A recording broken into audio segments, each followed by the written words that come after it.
So welcome everybody, whether you're in the room or online. Welcome to Kagyu Samyuzong Edinburgh. So before we start with Akong RInpoche's teachings, let's say a supplication to the root Lama, who is in my case Akong RInpoche, but if you have another one, that's fine as well. And or you can keep in mind the Buddha or whoever you most revere. And then we'll say the lineage prayer. So this is the Kagyu lineage that we are part of. So we pay homage and supplicate the Kagyu lineage as well. O glorious, precious root Lama, above my head on a lotus moon seat, you care for me with great kindness. Please bestow the siddhis of body, speech, and mind. Great Vajradhara Tilunaro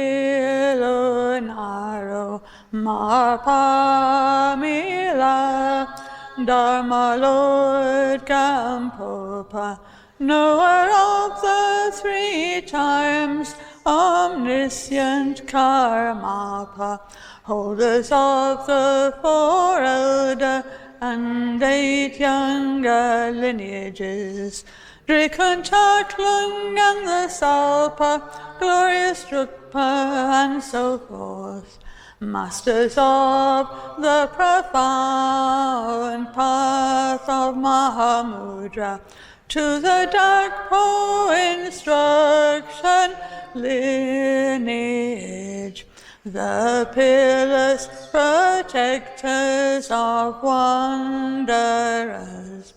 Kagyu Lamas, I supplicate you, I uphold your lineage.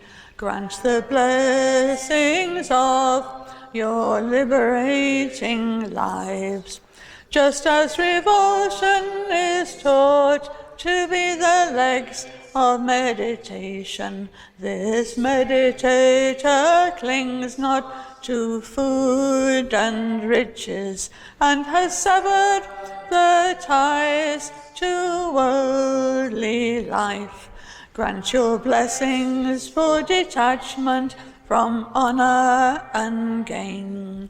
Just as devotion is taught to be the head of meditation, this meditator constantly prays to the Lama, who opens the vault of pith instructions. Grant your blessings for uncontrived devotion to wealth force.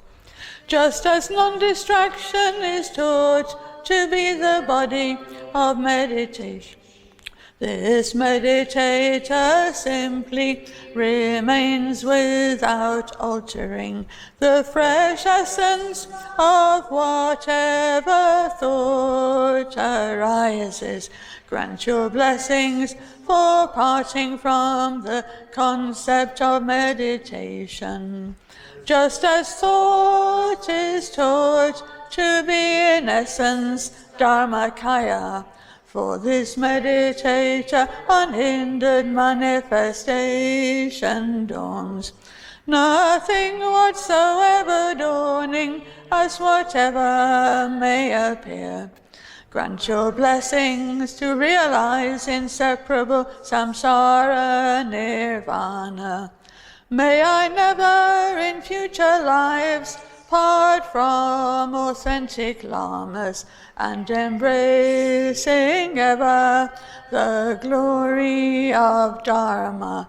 May I perfect the qualities of the levels and paths, and thus swiftly attain the state of Vajradhara. So, I think some of you were at the first session in this series of teachings which are compiled in this book, Restoring the Balance. But some of you weren't. So it's not a problem because they're not, they sort of are sequential, but you don't have to have done it in an order particularly. Although I would recommend getting the book if you can, because then you can look at it at your leisure and dwell on it and work with it, get to absorb it more. And we have got some copies here, but if you're not prepared to get them right now, you can get them another time or not. It's entirely up to you. So this is the second part of this course. It's all part of the broader head title, if you like, called Living the Legacy of Akong Rinpoche. So it's Akong Rinpoche's teachings, which he didn't sit there writing down, he gave in person, and then they've been compiled by the people that attended the teachings originally, or some of them. So we're now following on from the previous session. So the first session in this series was called How to Be Genuinely Ourselves. And I think we had some trouble with the camera that time, so it's not on film, but it is on audio. So you can still access it from our website on audio if you do want to catch up with that. It's how to be genuinely ourselves, and it's brilliant. So I would recommend you do that if you weren't here last time. So now we're going to be look at balancing. I mean, this book is called Restoring the Balance. So we're going to be looking at, well, okay, what is balancing? What do we mean by that? But before we start delving into it, I would like to, particularly for those of you who have never met Akong Rinpoche, there's some people here, sitting here, who have, and many who haven't. So I just need to say a few things about him. I should just explain that he was not only a great teacher and holder of both the Kagyu and Nyingma lineages, but he was also a doctor of Tibetan medicine and a doctor of the mind and heart. He's also spent much of his time in the West, probably more time in the West than in Tibet. So he is extremely familiar. I'm talking in the present tense, even though he's died, because I feel him with me all the time. So even though I might start off in the past tense, I end up slipping into the present tense. So anyway, he spent so much of his time in the West. I can't think of any other Tibetan teacher who's done quite that in the way that he's done it, and I think he's uniquely qualified to help Western people as well as anybody else. He's familiar with the way we think and our lives and things like that, and plus he's got great insight. So, yeah.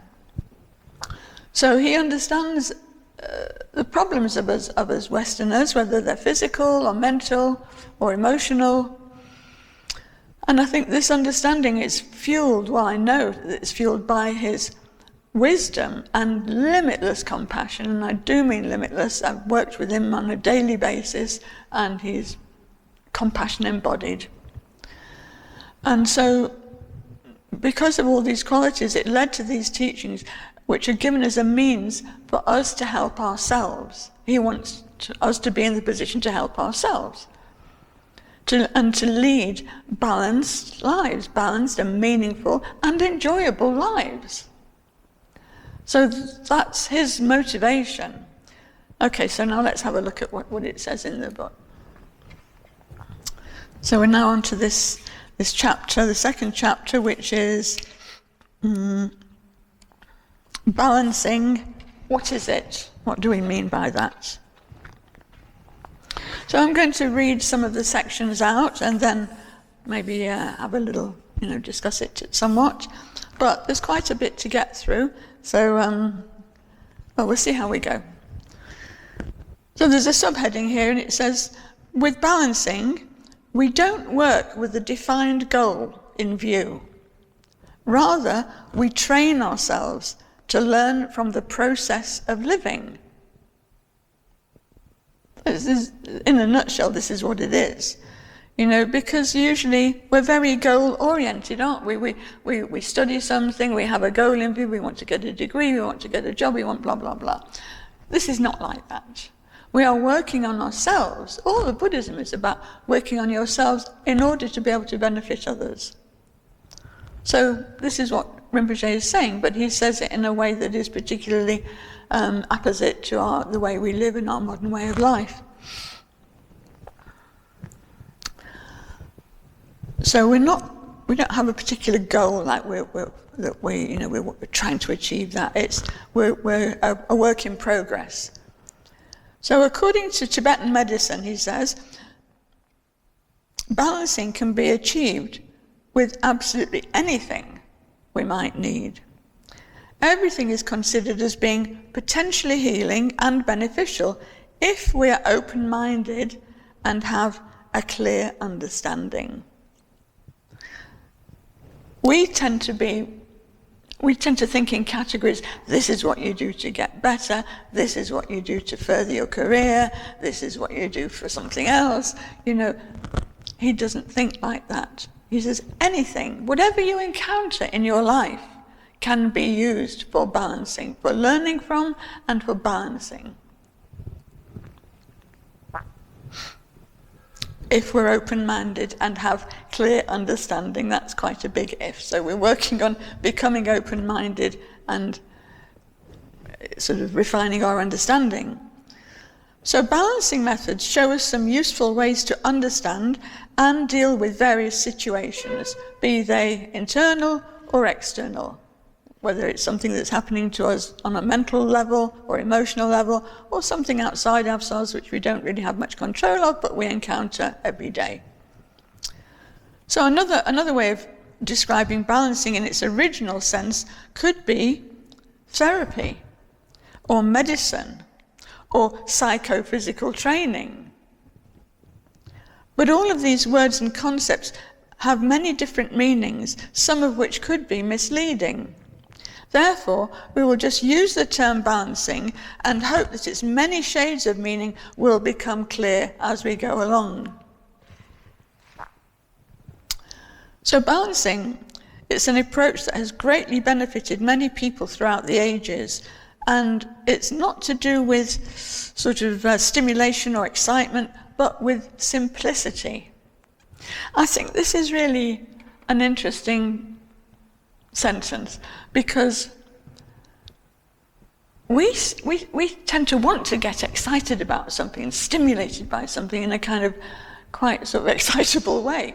But when you're excited, you are not balanced. Right? We get, do you know, yesterday I had Radio 4 on in the background, and some quite sort of learned people were talking about getting excited about something or other, and I thought, oh, okay. It's just funny that it was yesterday that I heard this word twice in the short space of time, getting excited. I mean, getting excited is, I associate that with children, really, or a sort of childish way of being in the world. You want to be stimulated, you want to be excited, you want to feel something. So this is not that, because when you're excited, you're not balanced. You're wanting something, and maybe you're getting it, but you're not balanced because you're running after something that you want, or you don't quite get.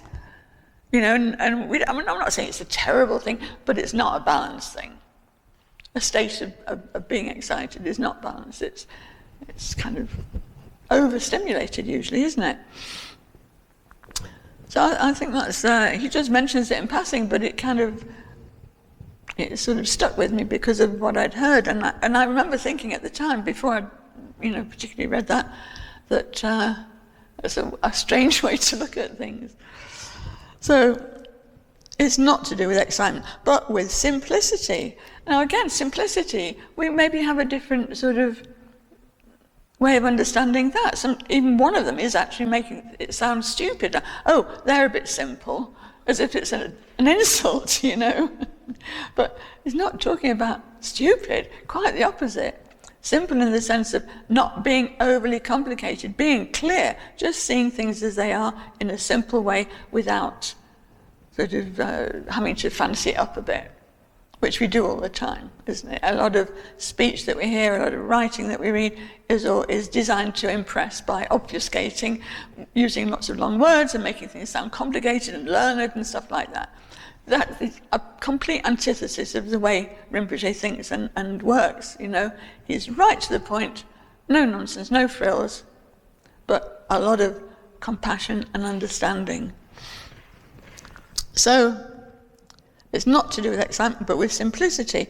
And it shows us the way to develop more wisdom, how to face problems rather than fight or run away from them, which I don't know about you, but I'm sure many of us do sort of want to ignore the problem and think, oh, if I just ignore it, it'll go away eventually. So you don't deal with it, we don't face it, basically. So it's kind of just there, hiding in the shadows to come and bite you on the bum another time, you know.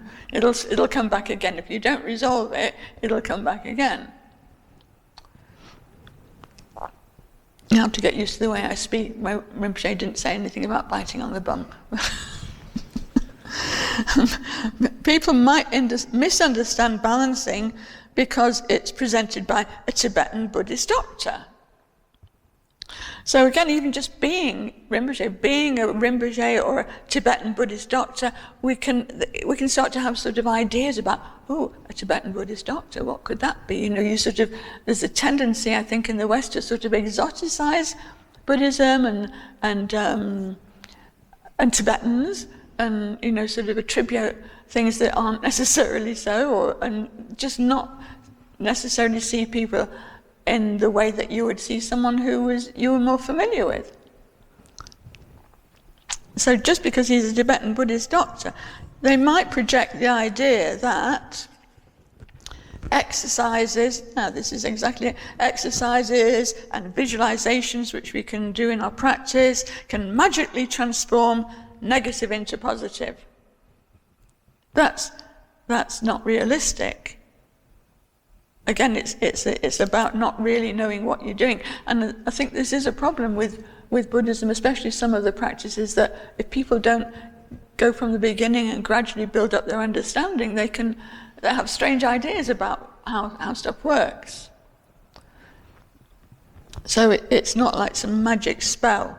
Or as he puts it, it's not you can magically transform negative into positive like meat in a sausage machine. That's him saying that.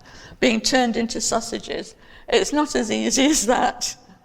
And not only Tibetans, but all human beings can discover wisdom and compassion for themselves.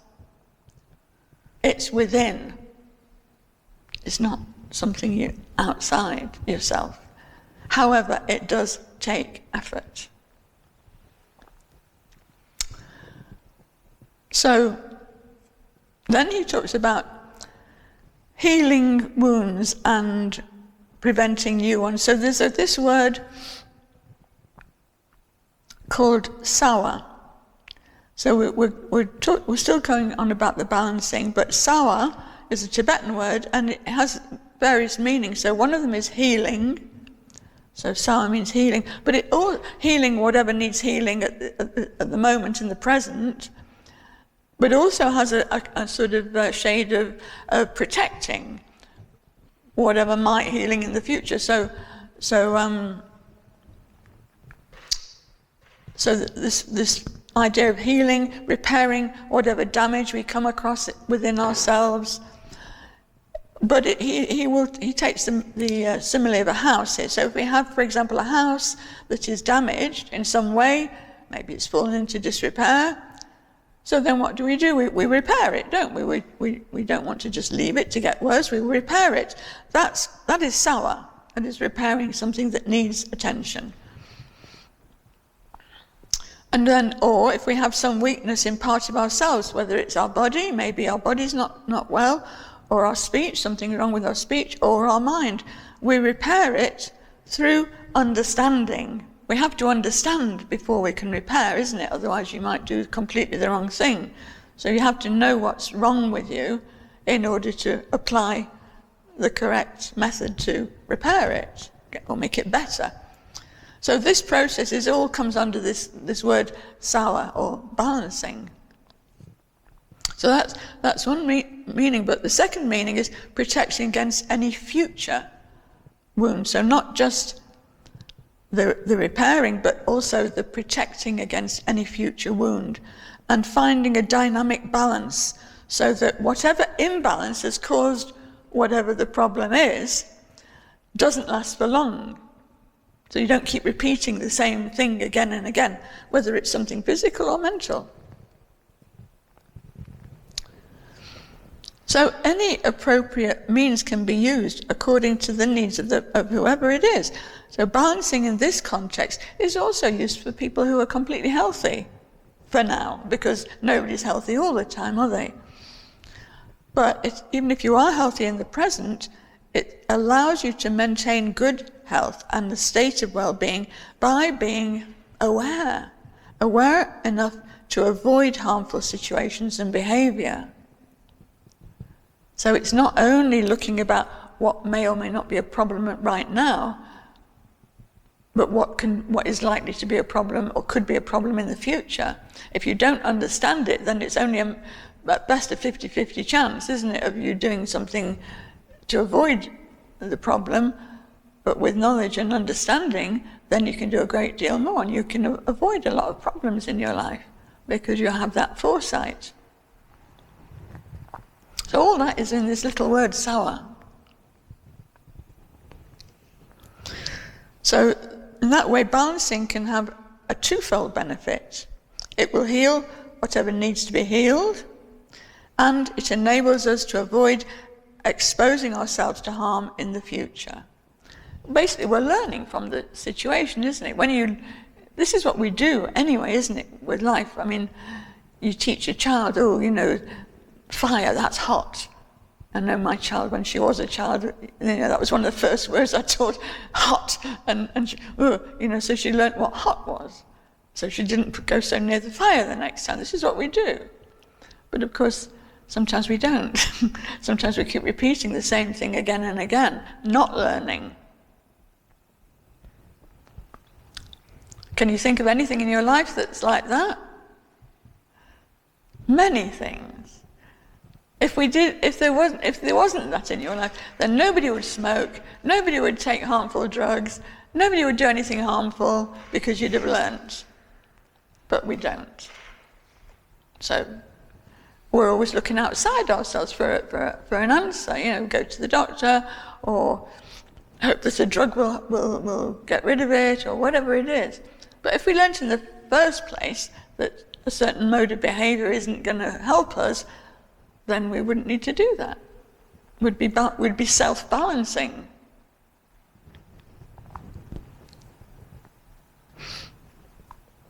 So many people may not need healing, but all of us need to learn how to protect ourselves from harm and prevent future damage. So right now, you might be the picture of health, but it ain't always going to be like that.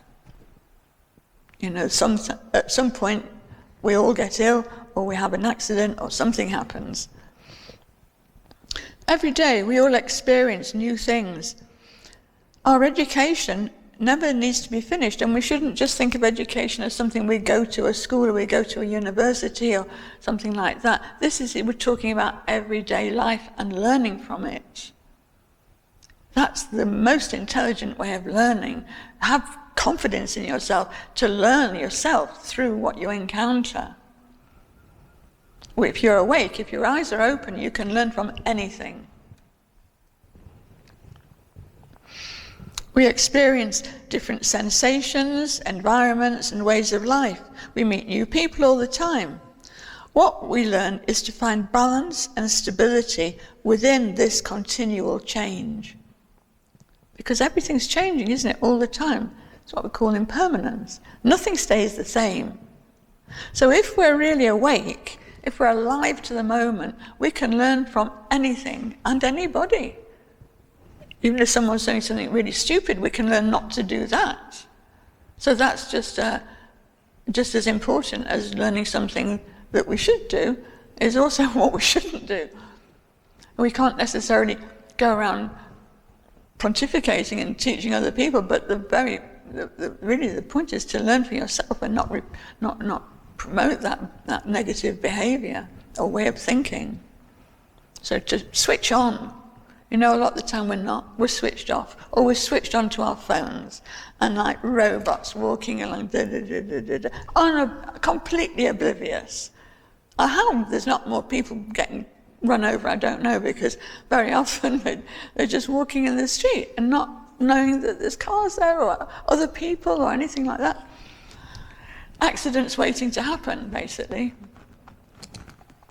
That's just a very simple thing to see. You can walk out on the street right now and you will see this. I guarantee.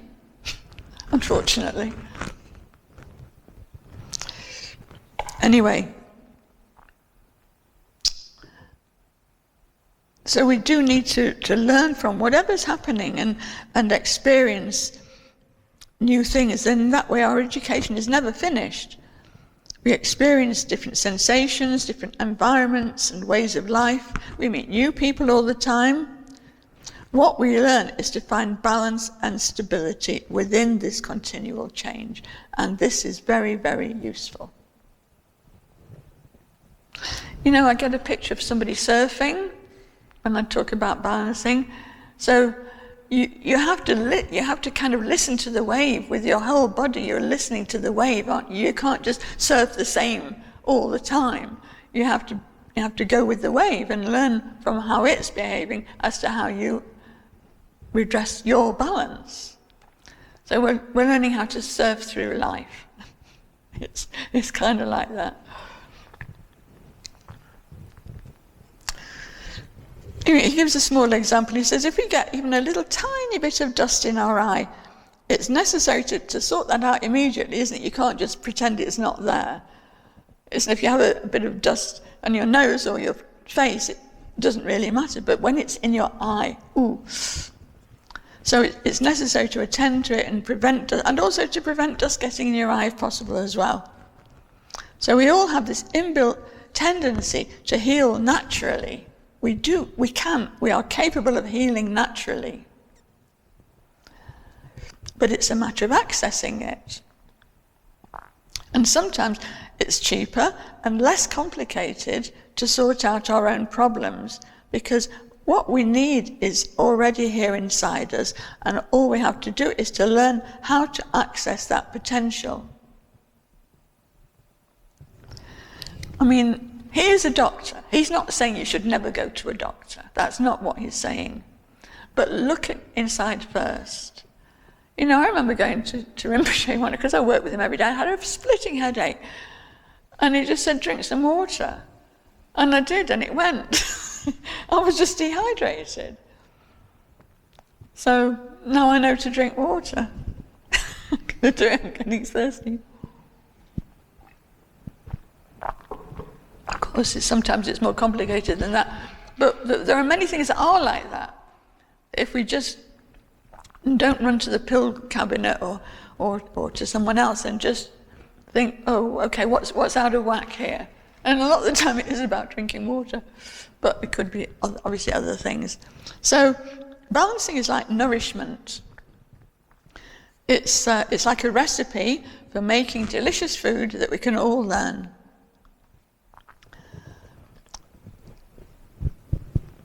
So it's developing self-awareness in all our actions, tuned in to our mind and body, so we can adapt our behavior to suit our needs, not just our endless wants, because very often we're tuned into what we want. I want this, I'm going there now. I want that, I don't want that, I'm going there now.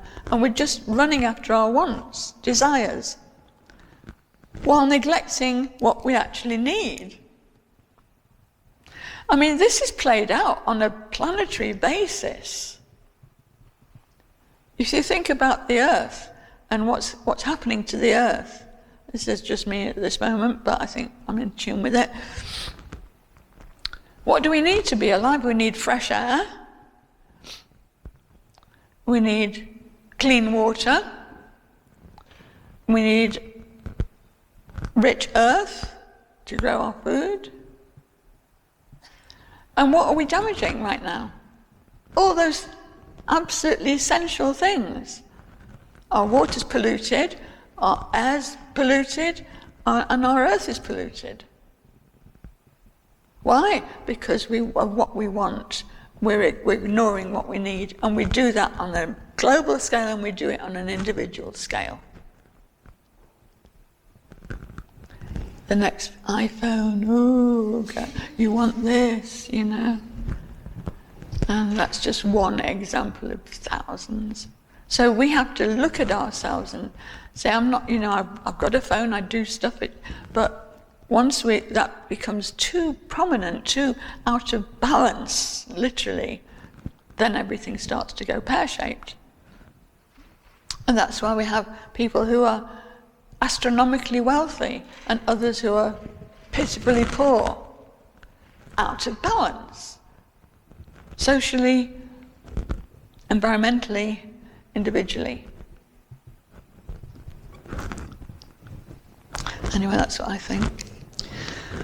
So balance is like nourishment. When we are hungry, we eat. Sometimes we might eat sweet things, sometimes savory, sometimes hot.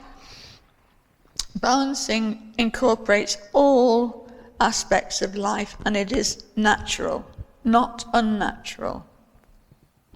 The Tibetan definition of balancing, or sawa, is very broad, and it encompasses everything as potentially healing and beneficial.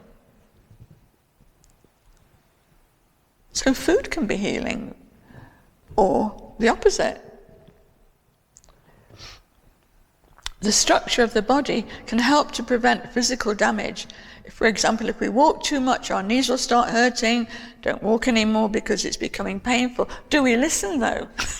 Not necessarily. We push ourselves and then we get a problem. If we have our eyes open too long, the eyes will tell us they want to blink. We're not even aware of it, but we blink because our eyes need to blink.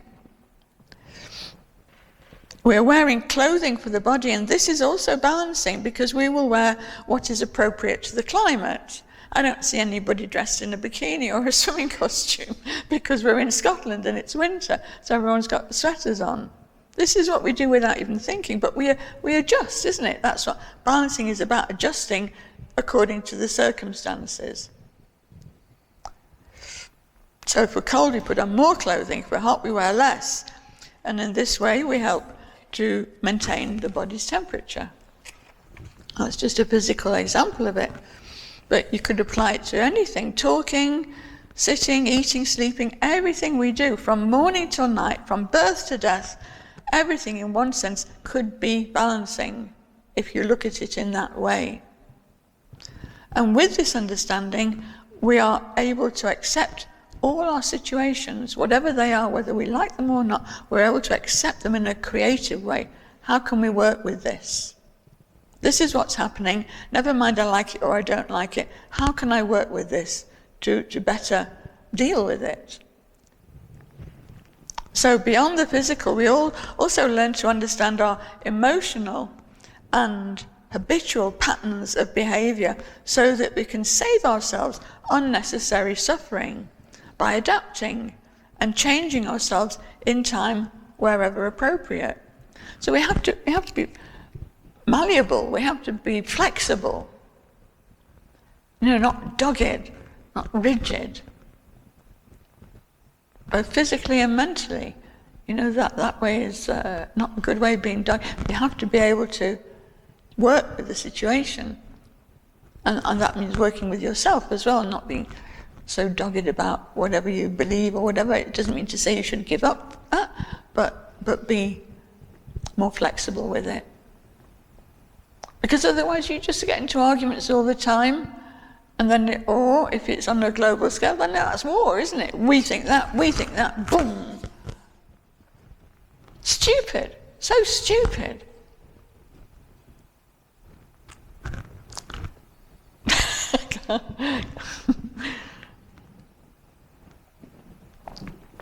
If you saw kids in the sandpit throwing sand at each other, you'd probably intervene and say, that's probably not the best thing to do. So just apply that to yourself, Of course, it's always harder to see it in yourself. We have a position to defend.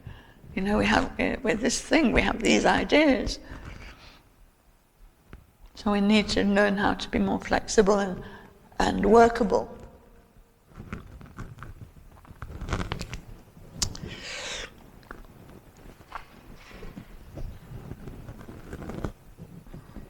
So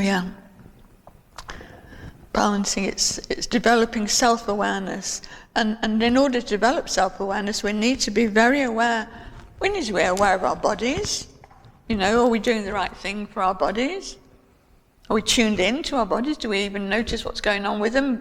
Unless something, apart from when something hurts us or something like that, do we have to wait till we have a pain before we tune in? So we need to, nurture our bodies and our minds. Very important. So if like, for example, if you think, maybe not such a good idea to eat too much, all this junk food all the time, I can feel that I'm not really getting, it's not working for me, this, I shouldn't eat, maybe a little bit here and there, it's not so bad, but just constantly eating this very highly processed food and stuff like that is not good, is it? So then you apply that also to your mind. Junk food to the mind is even more harmful, and that's proliferated all over the internet as well as in real life, or whatever you want to call it. So it's there all the time, bombarding us. In the Oxford, I read this, I think I might have mentioned it before, but it did really strike me that in the Oxford Dictionary or something, they have the most popular word of the year, and the popular word is brain rot. It's the most, it's become very, very widely used. Brain rot. I mean, we sort of laugh about it, but actually it's awful, really, isn't it? And we do that to ourselves by not being aware, not tuned in. So we're just eating any old junk food for the brain. And it's more insidious than eating junk food for the body, because that is more obvious, isn't it? We're a little bit more aware of that. But junk food for the brain, it creeps up like a thief in the night.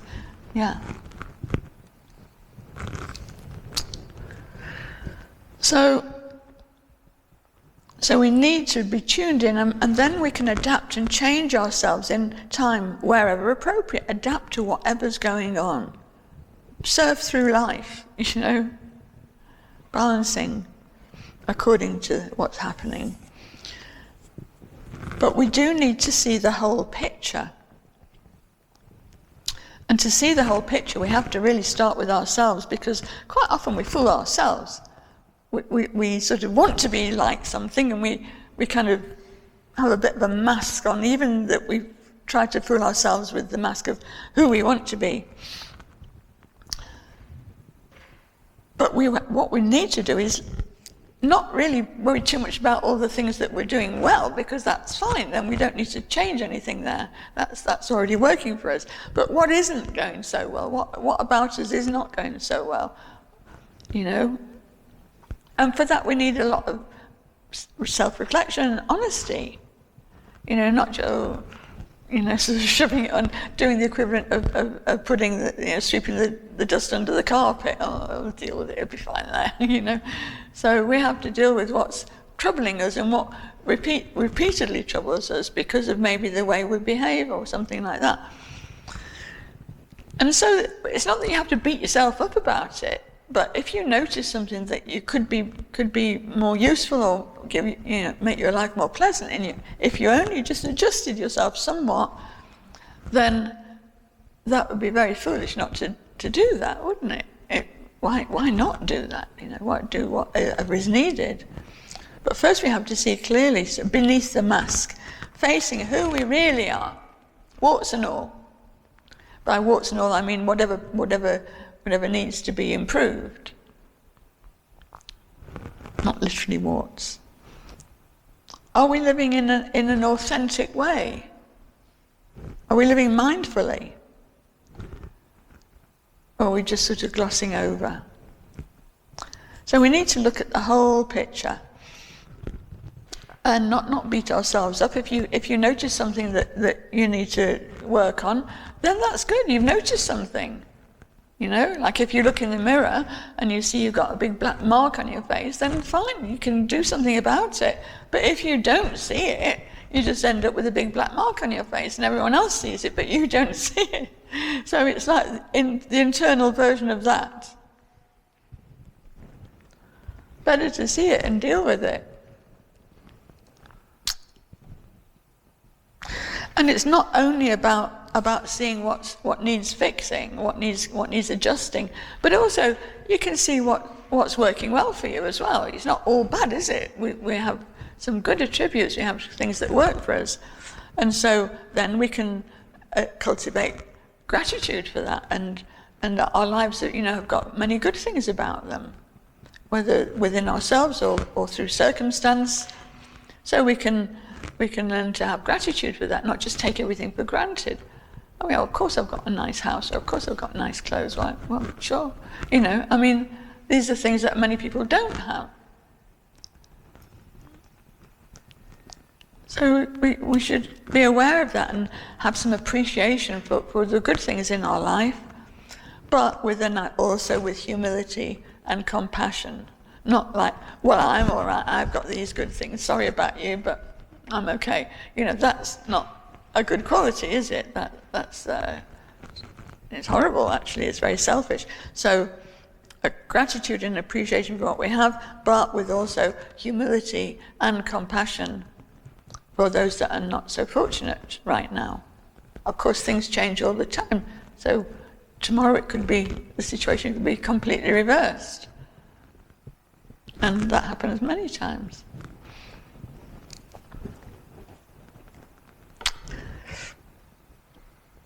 So we need to look at who we are now and not only just see the parts we want to see, but the full picture. As if we're watching a film.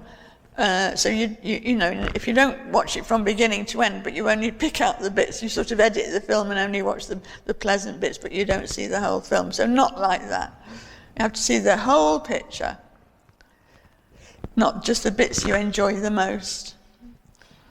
All the rest, so or you just ignore it or fast forward it and get through that bit and quick, we'll just get to another bit that you like. See the whole picture.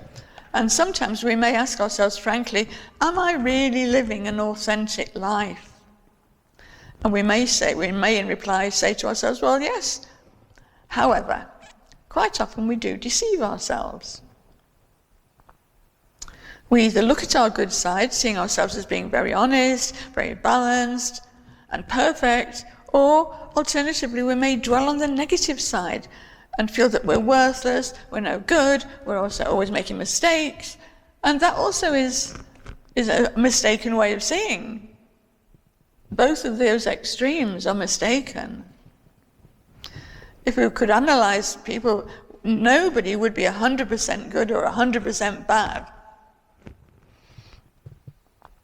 We'll find, if we look through each moment clearly, we'll find, okay, we may make mistakes. Many times we may make mistakes, but we don't only make mistakes. It's that maybe we notice the mistakes more because they're mistakes. And when they're not mistakes, things are running fairly smoothly, so you don't particularly notice that. So we need to be notice of the good things as well and get the whole picture without being judgmental. Like you would with a child, you say, you're wrong, you don't do that, because they don't know, You're right, oh, you're wonderful, you don't do that. So just see the way things are and do the fine-tuning, So this is working well, don't need to do too much that, oh, this is not so good, maybe I need to be a bit more aware of that. Whatever it is, so you've got to be honest with yourself. And not try to do the same with other people, because that is not a good way to go. So in order to do that, we need to be mindful, don't we? We need to be really switched on. Mindfulness. This is what mindfulness is. It's not just something you sit down on a cushion and you meditate mindfully. We're talking about your waking life in all circumstances. That's what mindfulness is. To be honest, if you could be mindful all the time, you don't actually need any other teaching. But that's not easy, being mindful all the time. But we need to make an effort to be tuned in. And a lot of the time our mind just goes off with the fairies,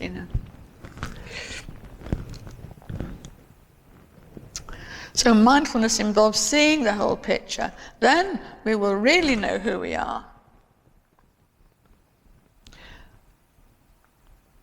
So it's, otherwise if we have one thing go wrong, it can colour our whole day. Maybe 90% of what we're experiencing is fine, but we just concentrate on the 10% or 1%. I'm feeling terrible today. There's no happiness in my life. And yet, maybe 10 really wonderful things happened that day, but you're completely not giving them any notice because you focus on the one thing that you missed your bus, or your food didn't come on time, or something like that, and it's colouring your entire day. There's always something nice to be aware of that we can appreciate. If it was always bad, then when we got up in the morning, our shower wouldn't be working, our hair looks weird, everything would be terrible. But it's never all bad, is it? Just the things that are normal and are good, we don't pay any attention to. The one thing that's not right, the porridge isn't right. I put too much salt in the porridge, and then that's what we focus on. So we need to look from a balanced point of view. You think you've had a terrible day, if you really look, you can see that there's been plenty of good things happened in that day. Even if it's just the weather was nice, or your shoes fit well. We don't think like that. But you notice when your shoes don't fit well, or the weather isn't what you wanted. So the problem is that we forget about the good side, we take it for granted. So when we do remember the good things, then we can start cultivating some sense of gratitude and appreciation. And that way we discover balance in our lives. When we focus on what the good things as not only when a problem arises, but all the good things that we have. There's an old tune that I remember from, it was my mum and dad, it was from another era, from before I was born, but I remember it, and it was called Accentuate the Positive. You can check it out online. I have checked it out online. It's got many different versions of it, from the being people in the 1930s up till Aretha Franklin, and maybe others. It's really a good philosophy, I think. Accentuate the positive. Anyway, if we start cultivating some sense of gratitude and appreciation, then everything gets more balanced. It is already balanced, it's just that we didn't appreciate it. We were focusing only on what we don't like, which isn't necessarily something bad, it's just we don't like it. Maybe to somebody else, they would think that whatever that is good.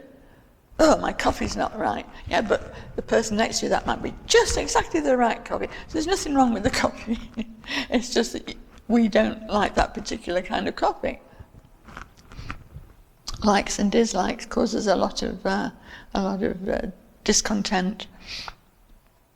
So when we do remember to remember all the good things, then we start to cultivate some sense of gratitude and appreciation, and that way we discover balance in our lives. If we have too high an opinion of ourselves, we should try to see, well, what are our flaws? If we're quite proud and we think, well, I'm pretty good, I mean, hey, so then we need to cultivate some humility. On the other hand, sometimes we don't have enough self-respect. Then we should remember the wholesome things about ourselves and not be putting ourselves down all the time. Either of those things is egotistical. Egotistically bigging yourself up and egotistically focusing on all your bad. They're both ego-driven. You need to be more objective. Because, you can go from one, it is literally like being like a seesaw out of balance. Up and down, up and down. We're looking for that equilibrium.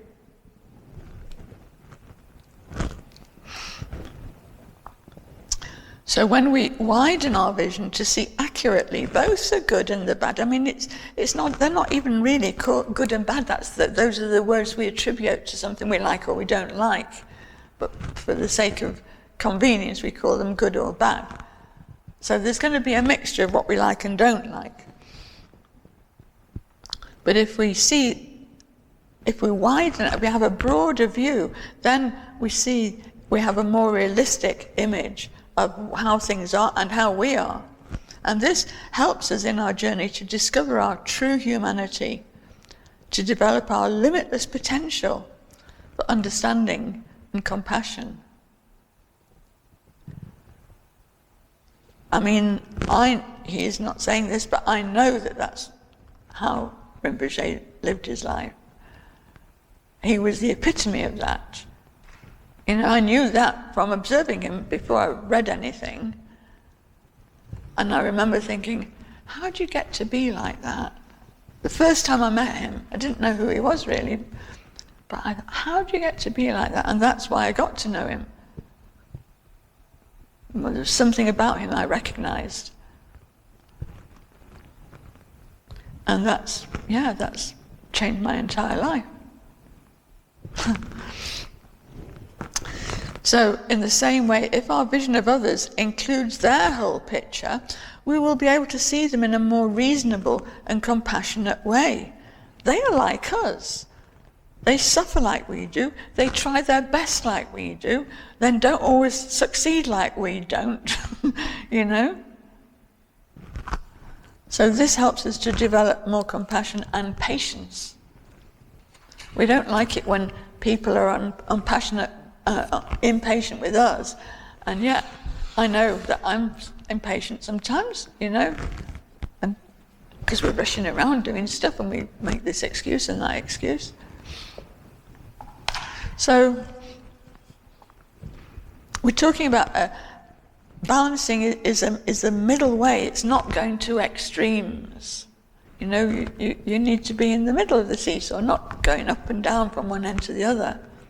So balance is the middle way. You hear that in Buddhism, don't you? Hear about the middle way. This is what applying it very directly, not through, I'm not saying you shouldn't read Buddhist books and go to teachings about the middle way, of course, but I think it's so essential to see it in your own life. That's really what it's about. Not about something out there that you learn about, it says about the middle way, okay, I'll just remember that and then I can repeat it if I ever get an exam on it or something. It's about actually looking at it and using it. Because if you look at it and you don't use it, what is the point? Pointless. You're just bigging up your pride. Oh, I know all about the middle way. But if you don't use it, you may as well not know anything about it. So it's a step-by-step maturation, becoming a mature person. Balancing is the middle way, not going to extremes. So, for example, if our house caught fire, or our family had a car accident, or we broke a leg, we could still be quite cheerful. Nobody's saying it's pleasant, but it doesn't mean to say we have to be down in the depths of despair. If we accept there is change, everything changes all the time, and sometimes those changes are drastic. Like your house burns down or you have a car accident or something. This happens to everybody at some point. Something like that big will happen. And if we don't accept it, then our suffering is so much greater. But if we accept it, okay, well, it's not great, this is awful, but it happens. Just accepting the situation and then thinking, okay, so what can we do now to ameliorate it? It's not making it go away, but you're not falling so far down. You're still in a balanced mindset to deal with it. Otherwise, if you don't accept it, you can't really do anything because you're unbalanced. You can't work with the situation. So it does not help at all. Of course, those are very extreme examples, but, sometimes things like that happen, don't they? Or sometimes we get really ill. And yet, some people could be quite cheerful, even in the, real, very... Sometimes you see people, pictures of people, film of people who are very, very poor, extremely poor, and the kids are playing around. They look so happy. I've seen footage of people in the favelas or some slums in the Delhi or somewhere, and yet people are not in the depths of despair. They're in a hard situation, of course, but they're still going about their lives. They're still smiling, and in fact, I think the children there look happier than many of the children here. Even though they're just playing in the dirt.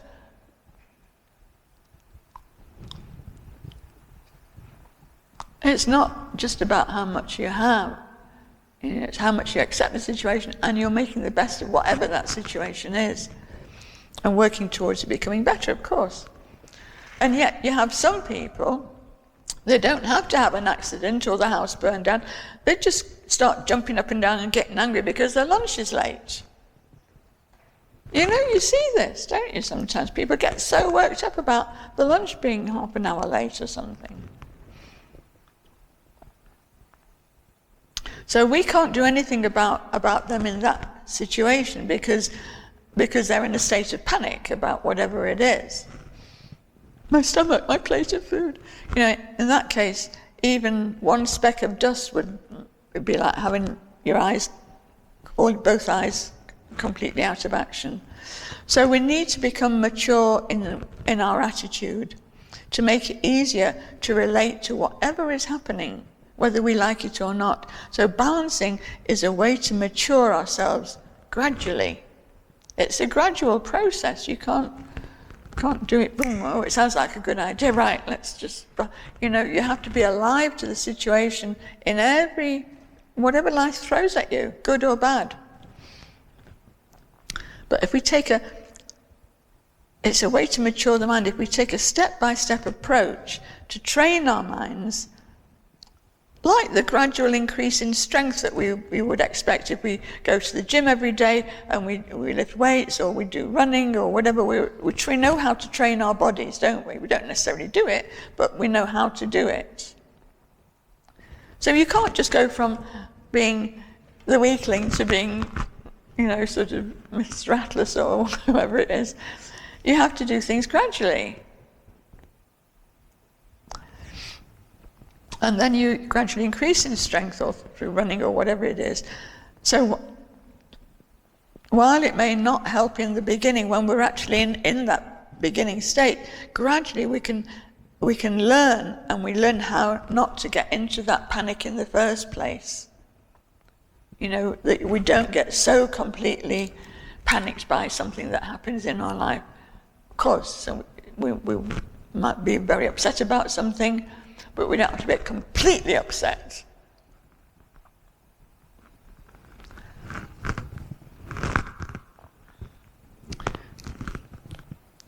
And then there's another section here that it's subtitled No Blame.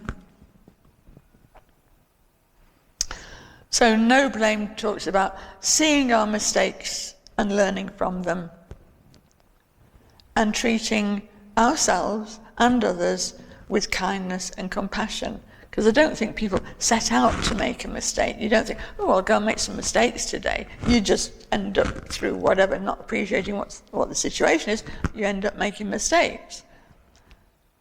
But you don't have that as an intention. So then when you see that you've made a mistake, then you need to treat yourself with kindness and compassion. Okay, I messed up that time. What can I learn from this so that I don't mess up the next time? And then apply that also to others who make mistakes. In modern therapy, they often tend to blame society or the parents and the upbringing of the child as the cause of whatever may be wrong. Yet this seems mistaken, because parents most often try to do the best they can for their children. They don't intend to harm them. So maybe they have made mistakes. But what good does it do to continually blame them and say, but it's all your fault I'm like this, and I shouldn't have done that when I was little, and da da da. Instead, it's more worthwhile to develop understanding and compassion, letting go of any negativity towards them and trying to forgive them, and then getting on with one's life, you know? Because the other alternative, always blaming, is always blaming oneself, is equally unhelpful. You don't need to blame anybody, you don't need to blame others, you don't need to blame yourself. It's no use whatsoever to feel bad about or punish yourself or others because of mistakes that they made or you've made. It's completely counterproductive. What we have to learn now is to not keeping this going on, making the same mistakes. That's where we should be putting our energy. Recognize it, accept it, recognize it, and then do everything you can to not keep repeating it.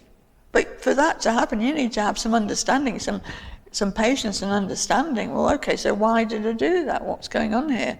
And then when a similar situation comes up, you're in a much, much better position not to just fall into a habitual way of reacting, but rather responding with a more intelligent and balanced viewpoint.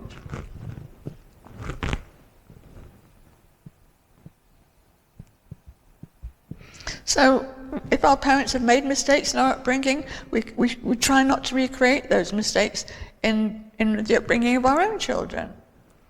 And this advice also applies to ourselves. We should be compassionate to ourselves whenever we make mistakes. There is no person in the world who does not make mistakes. So as a human being, we have to learn to accept that.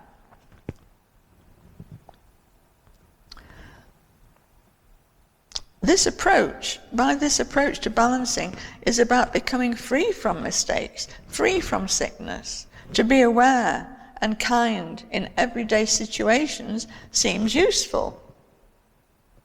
It's better than being unaware and not kind. How is that going to help? So when things go wrong or there are mistakes, our compassion is doubly needed. So we don't get angry or upset, either with ourselves or with others, but use the opportunity to learn and grow. So you're turning something that could be harmful to you by seeing it in a judgmental way, but by applying compassion, you're seeing it in a positive way. Okay, this isn't great, but what can I learn from this? So it doesn't keep repeating itself. So you're objective.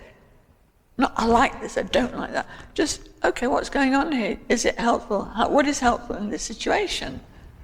So in order to think and feel like that, you need to be balanced, don't you? You can't be in the grip of anger or in the grip of excitement, for that matter. So anything can be an opportunity to learn and grow.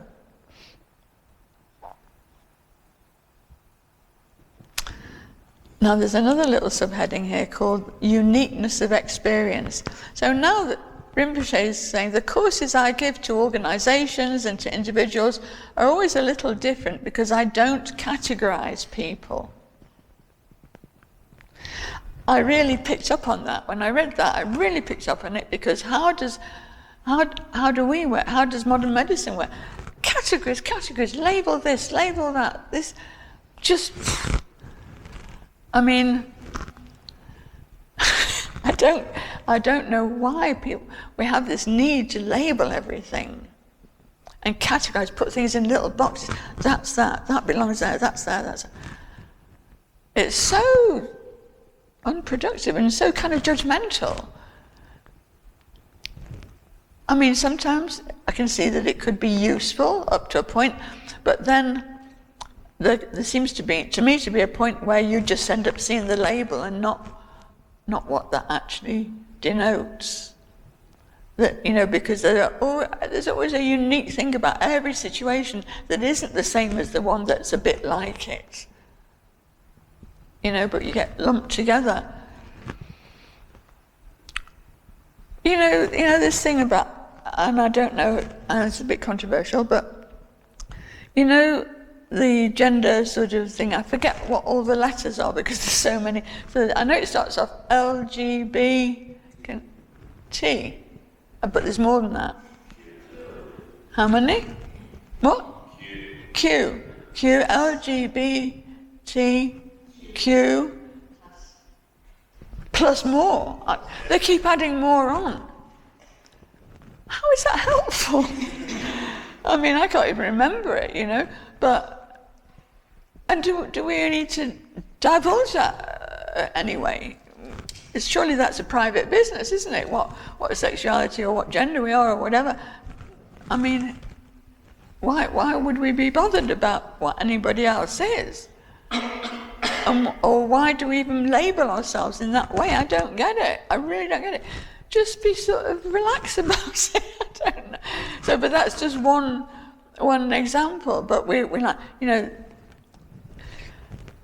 medicine is quite a lot like that as well. We diagnose a lot of different things, and obviously that has got a good side to it. But I think we overdiagnose sometimes. It's just a convenient box. You stick someone in there, and that's the drug for that. Rather than seeing each person as an individual, as a separate entity. And yes, they might have things in common with certain groups or whatever, fine, but they might not. They might have a different thing, So you're leaving it more open to be in the moment with that person and see what exactly is going on here without being so quick to push them into a box and label on.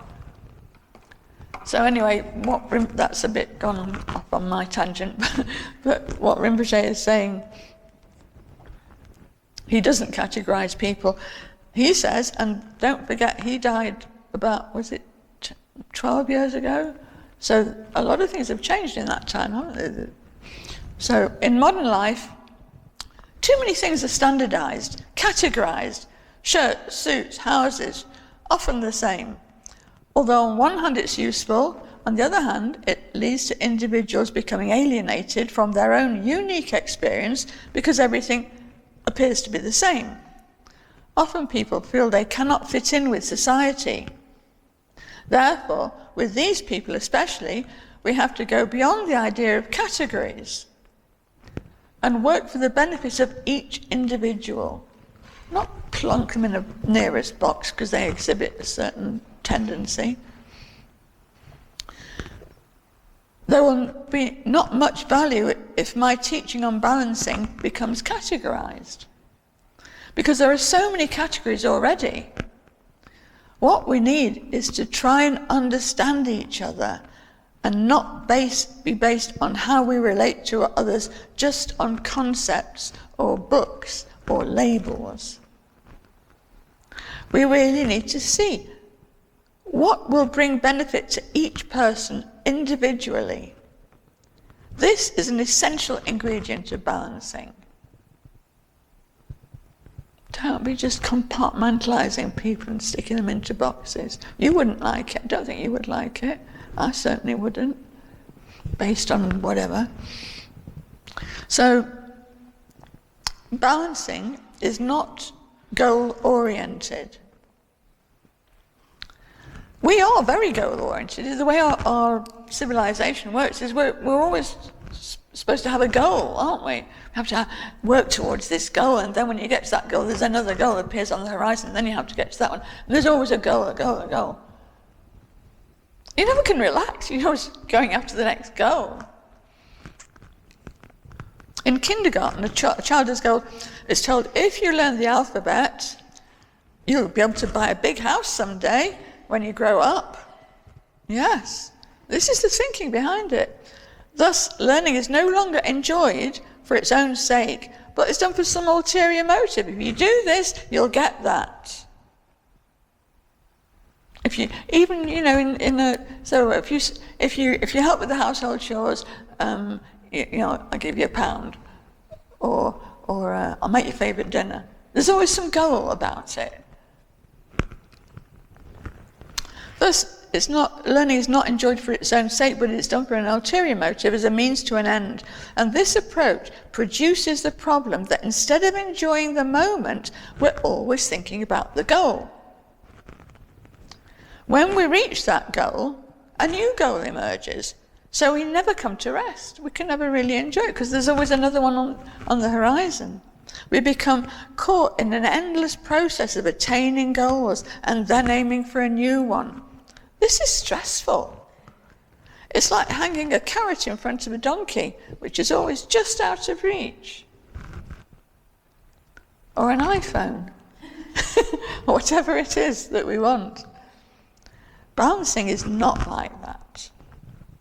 It is not a goal-oriented activity. It is a way of life. A new way of dealing with life situations. I realise, he says, that this gives people a culture shock because they want to know what the results will be and become confused because they do not see the end. You can't say, well, if you do balancing, then at the end it'll be like this. But with balancing, we don't work with a defined goal in view. Rather, we train ourselves to learn from the process of living. If you retain nothing else, please retain that. Learning from the process of living. Everything that happens in your life can be a learning situation. Not so that you get a bigger house or some other goal, but so you are a balanced, more happier individual, more understanding. So the important thing in our lives is learning how to deal with all the situations and challenges that arise every day as they arise. Whatever they may be, pleasant or unpleasant. We have to deal with the present and not load so many expectations on the future and not always be thinking about the past. Balancing is meant to be enjoyable in itself, not just as a means to an end, but beneficial in itself, in the present, like waking up.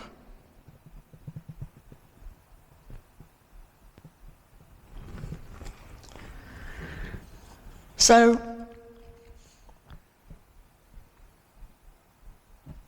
I think we should just have a pause and absorb that. There's a lot has been said in a fairly short space of time, so I think let's just perk ourselves up and think about it, and not think about it, and just be with it. So there's been a lot of words and thoughts and some ideas that you find maybe easy to accept, others that you maybe have to give a bit more thought to. And that's okay, but first of all, let's just allow ourselves to relax. So maintaining a good body posture is important because then we can relax but not get drowsy. And that's the same reason why we let the eyes be a little bit open. So you just rest the eyes looking downwards, sort of along the line of your nose if you like, and then forget about them. Just forget about your eyes. Because what you're looking at is your mind, and you don't use your physical eyes for that. First of all, just let's focus a little bit on the breathing to help us relax and become more self-aware. So aware of our body and our mind. Start with the body, that's the easiest. So straighten up your posture. Drop the chin slightly so the back of the neck is aligned with the rest of the spine.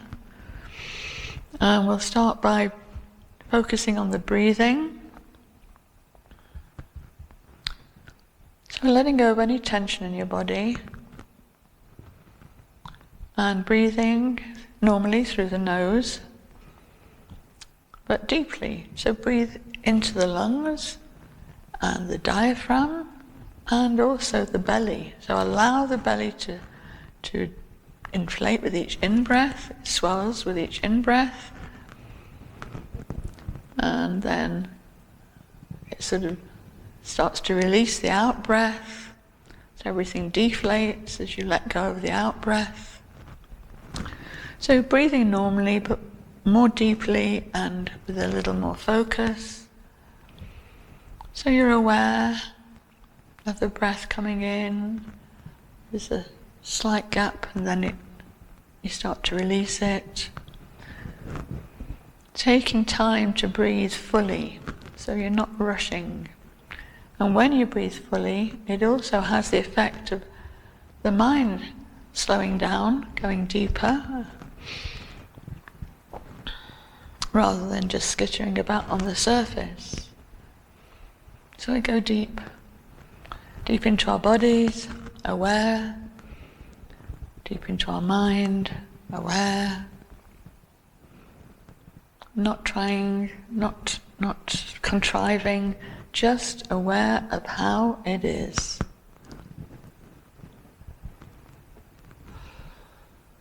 Without trying to change anything, just resting body and mind in the natural state of awareness,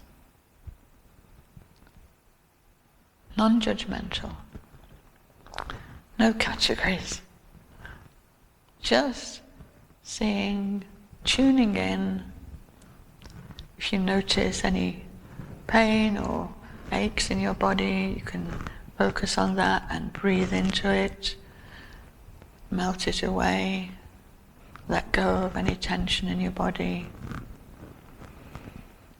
If you notice any tension in your mind, look into it, let it go.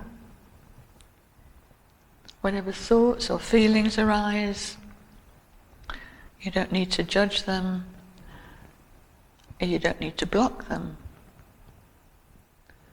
What you need is to do nothing with them, just allow them to pass. If you're not grabbing onto them, they flow by their own volition, as it were.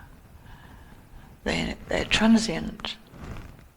So any thoughts or feelings that arise, you can just allow them to pass through like a cloud passing by, or water passing by. And you just remain here and now, fully present, in the present.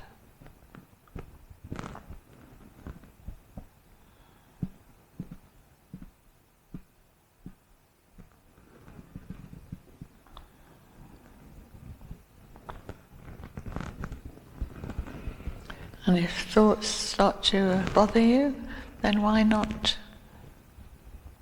focus on what we've been talking about? Whatever comes up from what we've been discussing this morning, anything that comes up that you want to look into, because either you can see that it's true, you agree with it, or maybe you don't see that, maybe you don't yet understand. So you can look into it, and that's fine. Is it true, is it not? How is it true or not?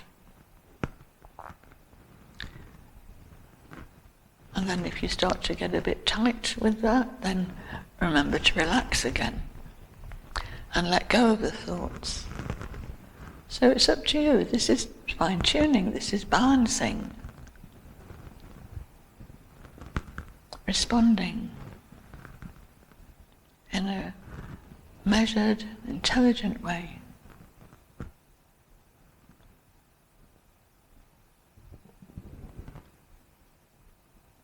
And resting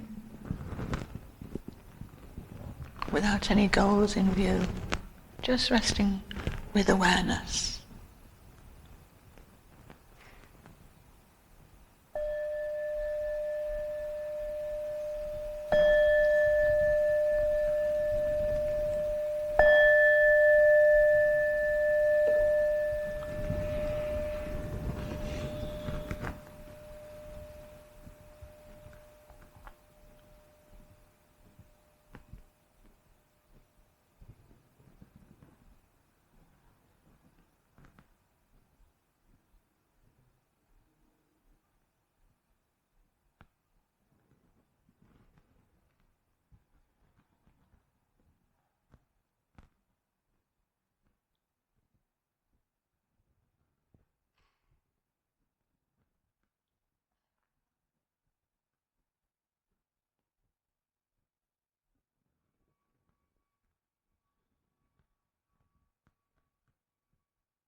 So that obviously wasn't very long to meditate, but and to explore what we've been talking about. But it was, if you're really tuned in, then it's better than nothing, isn't it? So 10, 15 minutes is okay, as long as you're aware of what you're doing. Yeah. So I think what we'll do now is dedicate the merit of our practice. So that's the prayer sheet that you had before, and it's a short prayer on the bottom of the page. So the idea is to, whatever goodness has come from our practice, whatever virtue has arisen, then we share that with all sentient beings. So we don't just keep it for ourselves, but we share it. Oh, by this merit may I obtain omniscience, defeat the enemy wrongdoing, and so free all beings from the ocean of samsara, with its stormy waves of birth, aging, sickness, and death. Okay. So, I hope it was useful for you. I should mention that, this book is available, and we do have copies. So if anybody wants to buy a copy, we do have some. But there's one other thing though. At the end of this chapter that we've just done on balancing, of course everything follows on from each other, but there is some homework if people want to practice some homework. In fact, he says reflections and exercises here. At the end of some chapters will be given topics for reflection, or some small exercises that you can do in your own time. And their placement in the text gives some idea of their meaning and potential value. So if you find them useful, continue doing them regularly or from time to time as you feel. Now I understand this through my own experience. It's like eating a sweet and then knowing what the taste is. And the taste does not forget. You always remember the taste. So the one for balancing, a daily balancing exercise that you could do if you want. You may like to introduce a practical balancing exercise into your life. So this is just one method. At the end of the day, when all your tasks are done and you can relax, find a quiet place where you'll be undisturbed, prepare in advance by collecting some stones, some black stones and some white stones. Or it could be beads, or whatever you've got that you can differentiate by black and white. If you can't be bothered doing that, maybe you've got a chest, not chest, what's it, drafts, or something, go, okay. Anyway, something that is different from the other one. So in a very relaxed and musing sort of way, just review your day, and you're thinking, okay, so today, was it a good day, generally speaking, or a bad day?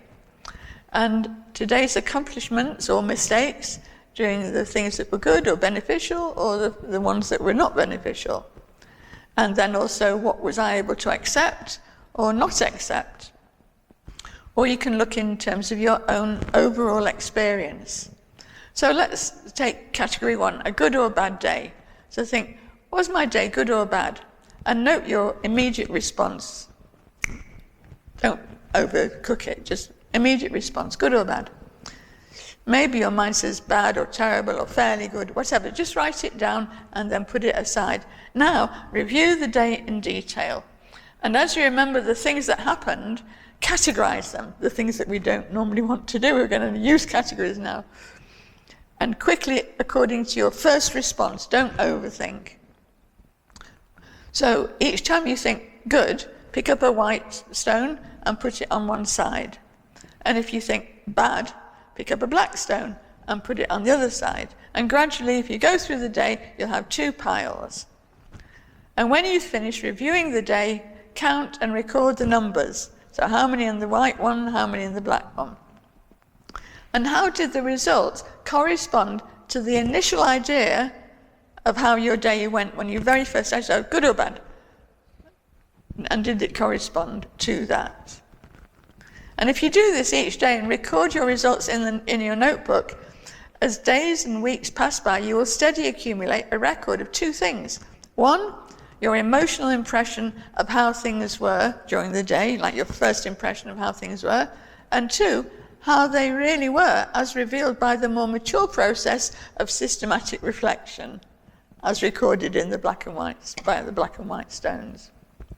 And you can learn from this and see how, with time, the mind becomes more balanced. Gradually, the balancing influence of the exercises starts to manifest in your daily life.